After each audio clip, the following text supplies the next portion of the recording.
Mm, mm, mm, mm. Yep, we're all go. It's hi everyone, Lee Ashby here, BSMA Motocross Memories. I've got a cracking interview for you this evening. I've got former 7 times British Motocross champion, 4 times World Championship runner-up, and British MX Nations winner, Mr. Kurt Nicoll. How you doing, Kurt? Good, thank you, Lee. How are you doing? Not too bad, thank you. Been an absolute honour to get you on, so I really appreciate your time. Much appreciated. No problem at all. I've basically got questions from our group and also from your fan page on Facebook and a few others as well. So I'll get going with the questions. All right. I've got a Carl Short. He's put, does Kurt wish he had gone to the 250s rather than stayed longer on the 500? No, I think I timed it about right. 92 was my last year on 500s, and it was 250s became the premier class right around that time. And to be honest, when I finished second in the 500 for the 4th time, I couldn't even face doing it again, and so I needed a new challenge, and so I went to 250 then. And so no, I don't regret any of that. I think it was all timed exactly how I wanted it to be timed. Spot on. The next one I got is from Andy Rickson. He's put, do you ever regret pulling out of the GP at Portstone Park when your start gate failed to drop? Thanks, mate. Well, the simple answer is yes. Yeah. But I mean, I was so, it actually failed twice. People that, but it failed the first time, and they did stop the race, and then exactly the same thing happened again, and so with the same start gate, and so I kind of expected them to stop it again, and when they did, I was just pissed off, and I actually rode through the field, and I got up into the points, and then I crashed again, and I just sulked and went back to the pits, and now, of course, 3 months after that or 4 months after that, then I realised I just needed like 1 or 2 points, and I'd have been 2 points. But it was a mistake, and that's about it. But yes, I do regret it. For sure. Right, I've got Jason Gutteridge. He's put, how much of an advantage was it for you to have your brother spanner for him? Was it Aaron? Aaron, yeah. Yeah. It was a huge advantage. Right at the beginning of my career, I kind of struggled to find a great mechanic. And then by chance, when George Jobey left Kawasaki suddenly at Christmas time, Aaron was due to be my mechanic then. And then we inherited George Jobey's mechanic, a guy called Johan Leuten, out of Belgium. And so Aaron worked with Johan for a year, which gained him a lot of great experience. And then he was my mechanic for whatever it was, 6 or 7 years after that. And no one understood me better than him. And he was meticulous with the bikes, an excellent mechanic. And he also, obviously did whatever was needed all the time in order to make us successful, and we were very successful, and a lot of that was due to Aaron. That was cool then. That was good. And plus his family as well. I got an Anthony Mitchell. He put, does Kurt think he would have beaten Thorpe more if he was riding on a Honda like Thorpe was? And also it's a double barrel question, so that was that one. Then he's also put, who was the rider he threatened with a punch when he lined up next to him at a 500 GP race, as the guy was a close friend of Jobey? 2 good questions. Yeah. I mean, to be honest, yes, of course. The Hondas were very, very good, and I never got right on one. Apart from one time on a 500 Honda at the Motocross to Nations in '94, but it was I just never got the opportunity. I did talk to Honda at the end of '87 when I just finished second for the first time, because I knew that those were the bikes to be on, but they already had David and Eric Gabors, and so I mean, Jeff Leask, I think, at that time. But I mean, they had the best riders. I just never got a chance. And I mean, do I think I could have beaten David more? Maybe not. David was a good rider anyway. And then the second part of that question, oh my God, I can hardly remember that. I mean, I think it was, God, what was that? It was a Belgian rider, and he was a big friend of Joe Bay's. And I mean, I know. Yeah, Delapine. Delapine. Delapine, Gerald Delapine, yeah. Yeah, and he was a nice guy. Yeah. But, he was Joe Bay's sidekick, and so he pulled in beside me at the start. I don't think I threatened to punch him. I just told him, like, don't cut me up. Don't move over on me. Yeah.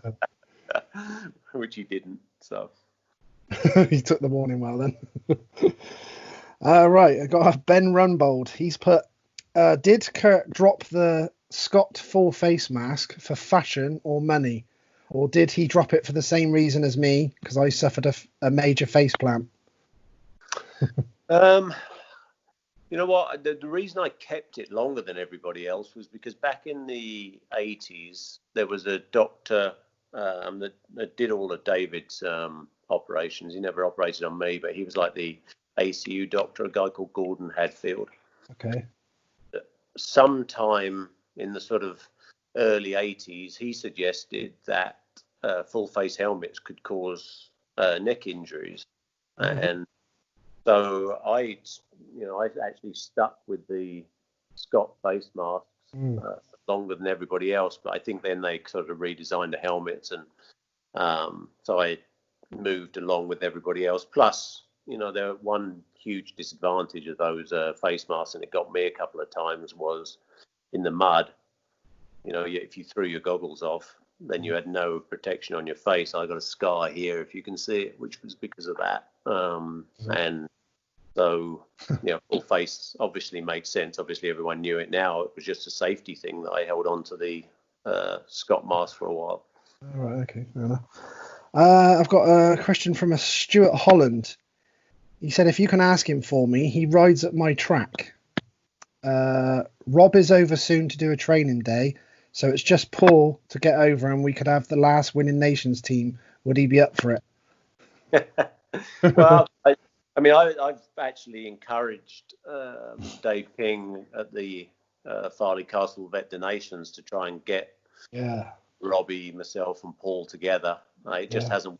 Mostly it's Paul because he's, he commentates on all of the MXG now, and so he's pretty much normally unavailable. And Rob was going to come last year or the year before, but he's doing like movie work or something, and so he couldn't make it.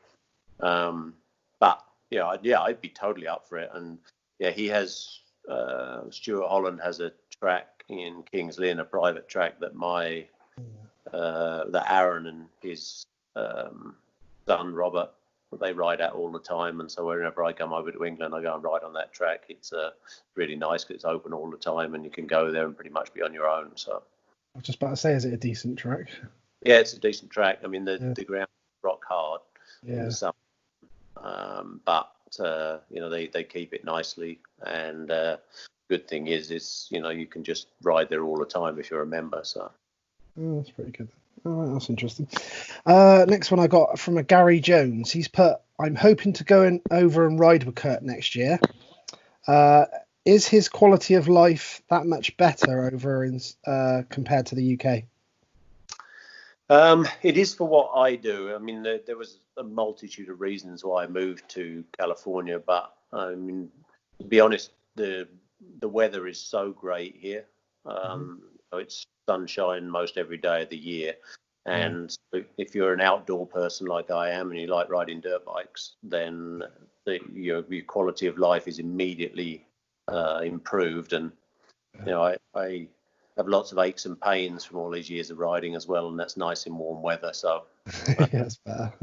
That helps as well. All the guys that come over here and ride with me, everybody has a great time. The tracks are awesome. All the tracks they're commercially run, so they're all perfectly well manicured and they're watered and everything. And this is part of Southern California that I live in, is is where everybody's at. It's where all the teams are at, and it's where all the best tracks are. So I don't see myself moving back to the UK. Next, I've got a Duncan Neal. He's put, what was the best bike and team he rode for, does he feel? God, I always seem to gravitate back to KTM. I rode for them at the beginning and then in the middle and then at the end. I really enjoyed working with the Austrians, the engineers, and the guys that were there were really great. Yeah. But also, the Hondas that I rode in the 250s at the beginning there were also very good. The factory Honda that I had in 1995 was an excellent bike. I was lucky. I had good bikes and good teams, but things were a little bit different back then. I basically ran my own racing. It wasn't like now where everybody, you have to be in a team and the team decides everything and they have the big articulated trailers. Back then we did our own thing. And so, although, I had various, let's call them team managers over the years, I pretty much ran everything myself when me and Aaron or me and my mechanic, whoever my mechanic was at the time. And the mechanic was always the most important part of the team for me. Yeah, sure. Okay, great. Got Chris Bastone. He's put, if Kurt could ride any track in the UK in the vets, where would it be and what bike? I'd love to go back and ride at Fox Hills again on a 2 Honda. They were, obviously Harley Castle, I have great memories of racing there on Kawasaki and on KTM. But I've done that because we've already done the vets at Farley every year. I've done that on a Kawasaki and a KTM. But the feeling in Fox Hills when I was doing 250s, I was lucky enough to whole shot a few of those GP races. Dropped down into the valley and then rode along those two tabletops in the bottom when you're leading the British Grand Prix on a 250 Honda was, you're absolutely deafening with the noise. And, I'd like to get that feeling again. Yeah, for sure. That's my actual home track as well. So it was always great for me to be 5 minutes down the road from that. Oh, that's awesome. Yeah, I don't use it anymore, do they? They used it in the British Championship last year. Oh, did they? Okay. Yeah, I didn't know that.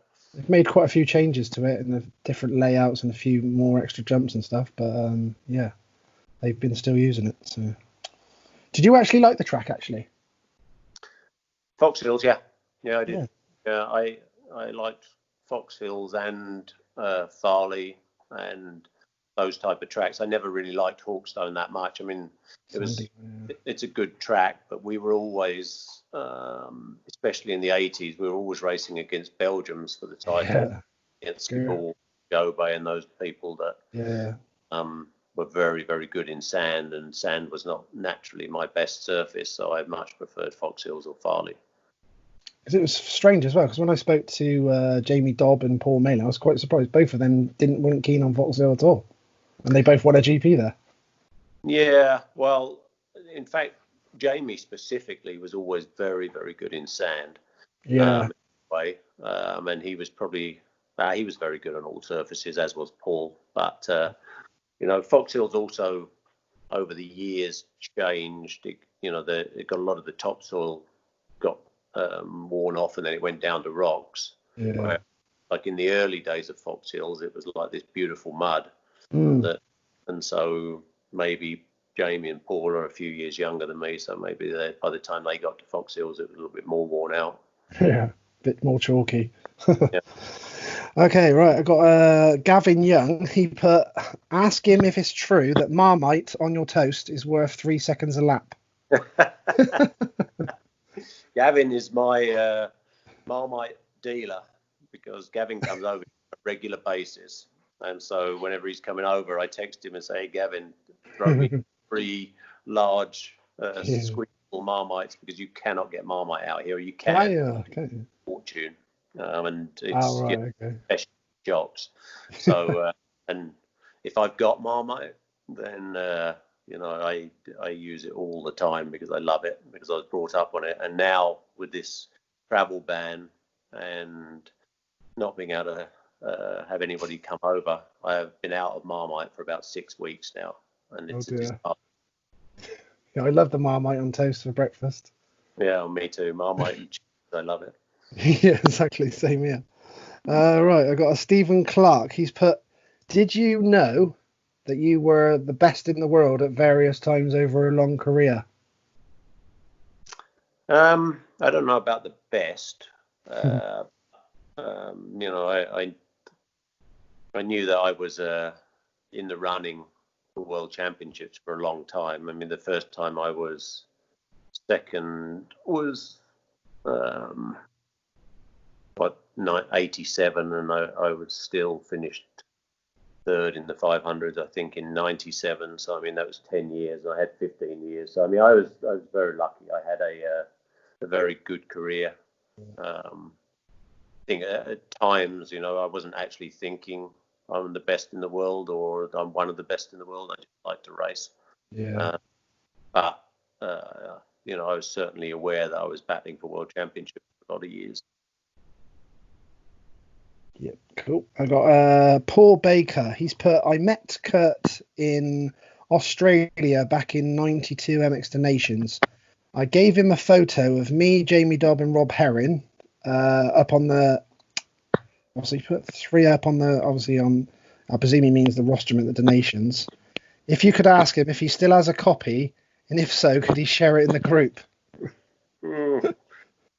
I don't think I have. I'm not great at photos. No. I can look, but I have great memories of that motocross tonight because it was the motocross nations that we obviously travelled all the way to Australia. I'd never been to Australia before that, and it was the first time that we were sort of all together as a team for sort of a week or 10 days before the race, and we had a great time. It was Jamie's brother Julian was Jamie's mechanic then. Aaron was my mechanic, and I think Harvey Beltram was Rob Herring's mechanic. So it's kind of the 6 of us, and we had an awesome 10 days. It was really great. That's when I got to know Julian really well, and then Julian became that was when he was just finishing up with Jamie, and then the year after became my mechanic. That was the last race Aaron did it full time with me, and so I got to know Julian on that trip as well. It was really great, and then we finished third overall, and I won the 500 class and won that last combined 250-500 race as well, which I'd never done at the Nations. So it was a cool great trip. Yeah, really good. Okay, I got Jason McEwen, and he's put, ask him what goes through his mind. I've got to try and pronounce this right. When at Ocotillo, is it? He comes up short on an 80-foot gap, and we cut 6 spokes out of the rear tire, and he decides to do it again and made the second attempt. And what is there any difference or during a race or play riding, or just was it pure self competition? I remember it well. Yeah, there was.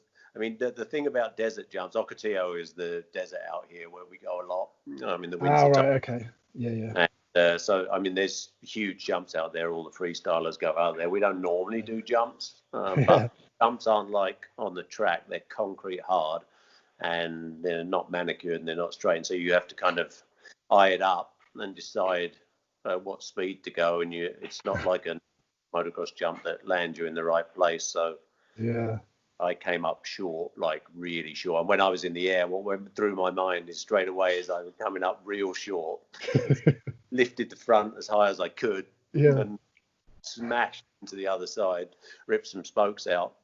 I'm not sure it was 6 because I'm not sure I'm brave enough to go back if 6 were out, but a few of them. And then I thought, well, I've got to go back and change the wheel anyway, so I'm going to have one more go and go faster this time. Clear, then I'll go and put a wheel in. That's brilliant. Oh, that was a good one then. Right, I've got one from Jamie Dobb. Wow, it's actually 2 because I've just remembered that I've not written down the second part of what he asked me. But this is the first part anyway. He just put, can you tell everyone how detailed Julian Dobb was as a mechanic, as Jamie showed me his black book that he had on everything to do with Jamie? Yeah. I mean, I just touched on the fact that Julian was an excellent mechanic, and he really was. And, Jamie had ridden Hondas before that, and although there was differences in the bike, not great differences, so Julian had all the settings. And one of the jokes that we always enjoyed was because Jamie won his first British Championship. He won all 3 races at Ling in about 1990, something like that. Yeah, that was the second part of it. Yeah, and so whenever we were struggling for settings or anything else, I always just used to say, put Dobby's settings in from 1990. Yeah. That's exactly what he said. He said, don't forget to mention to him Ling in 1990 or whatever. Yeah, that's brilliant. And with Jamie, I shared that joke all the time when we worked together when I was team manager. That was all we used to talk about. Well, I think it was the only time he ever beat me. That's brilliant. I love that one. So I've got well, I think it's telling a story here. Is Lorette Nicoll your daughter? Is that right? No, it's my wife. Oh, it's your wife. Mm-hmm. Oh, right, okay. Because I didn't actually look at the profile. I just saw that it was a woman. I thought it was your daughter, but it's your wife. Okay, interesting. She's got terrible stories. Yeah, she's got into some stories. So she's put. There's been some rental car rally racing in our yard. Is always a good one. Yeah, we have about 4 or 5 acres here of land, and Eileen. Oh, there you are. How you doing? Yeah. I'm telling your story. Yeah. She's grassing me up. Yeah. Yeah, so a couple of times we've had some parties here, and someone's showed up in a rental car, and so we've got the stopwatch out and set a track up in the dark. And we were actually looking at it the other day. We've had 1 or 2 in the ditch in the bottom. We've had one that hit both trees and ripped parts off. Oh my God. Good for rental cars. Yeah. That's what you get. That's why you pay the insurance. Yeah, of course it is. And then I've also got, is it when you from a college graduation decided to celebrate by doing a burnout in the house and then jump his bike into the pool? Yeah. Yeah. So, and that was probably where I should have explained that Americans can go to college forever. So I graduated really late, and we decided to have a college graduation party. And so we invited our closest friends, and it was a big milestone for me. Yeah. So my sweet husband decided that he wanted to ride the bike in from the garage, through the house, and into this room. Hanging around with Travis too much. Yeah. Well, is that as a kid, I was a big fan of The Who. And I always read the story that Keith Moon drove his Rolls Royce into his swimming pool, and that's how he died. And so I thought, well, if I've got to go, I'd like to go with the bike. I want to take a dirt bike into the pool and see what happens. Yeah. So he did a burnout. He did a burnout and then just took the bike straight into the pool. And then everyone was like, oh my gosh, Lorette, are you mad? And I'm like, no, it wasn't my bike. I don't care. I was going to say, that's the next part that you put. It wasn't my bike, so I wasn't mad about it. True story. That's true. I promise. That's brilliant. Thanks for that. See ya. Thank you. That's brilliant. Oh, that's classic. Right. Where are we? Right. What was this one? Oh, right. Yeah. Philip Young. This is an interesting one, this one. He's put, hi Lee, can you ask all the future riders that you speak to this question? Do they think we can return to the massive crowds and large natural tracks from the 80s and 90s? Should a new circuit be created? And then this is the interesting part. I'm in the process of buying about 40 acres and may create a new circuit for Europe, location near Spa, Belgium. Well, I hate to be the downer, but I think returning to the crowds is going to be very, very difficult. I mean, it's across all sports. it's difficult. There's just so much variety and things for people to do now that, I think it's going to be very difficult to do that. It's only the very major sports like football or, American football over here that actually have those sorts of crowds anymore. I mean, I think we lived through a golden age of crowds, and I don't think you can get it back again. Yeah. As far as tracks go, I think that's different, because I do think that the World Championship suffers through having tracks that are too similar. Back when I was racing, you'd have a sand track, and then you'd have a concrete hard track like San Marino or something, and Luxembourg, and then you get a sand track like Lommel. It was completely different, and people specialised, and I think it definitely created different results and more interest than now, because what you tend to get now is all the tracks are on fairly flat ground as much as possible, because it's easier for television.